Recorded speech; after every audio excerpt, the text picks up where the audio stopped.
بسم الله الرحمن الرحيم أنا جوا قدومي حديا جيس كمحمد بكال waxaan caawa halkan ka cadeynaya aniga iyo kooxdayda xiddiga geeska oo dhameystiran in annaga oo barnaamijkii sanadka cusub qabanayna oo weligiiya qaban jirnay oo xaq u leh inaanu qabanno barnaamijka sanadka iyo iidahada oo kala qayb qaadana taageerayaasheeda waa waxa kaliya teen ku nahay fanaan inaanu ummadeeda qancino iyo taageerayaasheeda in xukuumaddu ay naga joojisay 12 habeenimo mid waxa weeyaan horta anagu muwaadiniin baan waddanka cid naga xigto waxa ayaan daraa in xukuumadda dhan ay ku mashquulsho afar oday iyo qabiiliye reero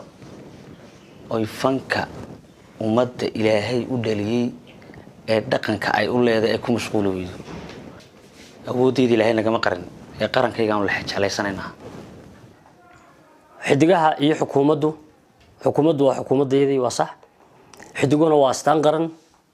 sidaan anagu aaminsanahay in kooxdu waxa astaan qaran ku noqotay waxaanu ku caan noqonay ma heesaanu kali kululanay waa heesaha wadaniyada ee looga bartay kooxda hankaagu hadha Freer Hebel kamid yahay heesta caalamku kamid yahay ee qabyaaladu kamid tahay ee tahriibtu kamid tahay wax kasta iyo wax walba ka dhaca dalka haday dhiirigelin tahay haday wacyi gelin tahay haday wadaniye tahay kooxda xidiga geesku waxay ku caan bixin waa heesaas waana la wada ogiyo marxaatimo doon anagoo tixgelinayna amarkii xukuumadda ayaa waxaan u baajinay inaan qabanno showga aan qaban lahayn sida darteed waxaan ka door bidnay inay kooxdu qabato waraysiga looga bartay sanad lahayd maana dhigin show sida gudoomiyuhu sheegay waxaan uga baaqanay waa amarka xukuumaddu ay soo saartay inteedan baan ahayn xidigaha geeska oo cidi tarixin qolbaan hoosta ka soo xiranay waxaan noo yimid niman ciidan oo askara waan u sheegnay inaan show ahayn waxaan qabanayna waraysi yahay nalaguma ixtiraamin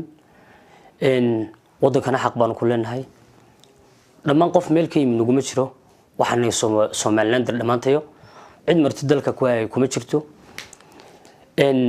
xukuumaddu haddii ay doonayso inay wax saxdo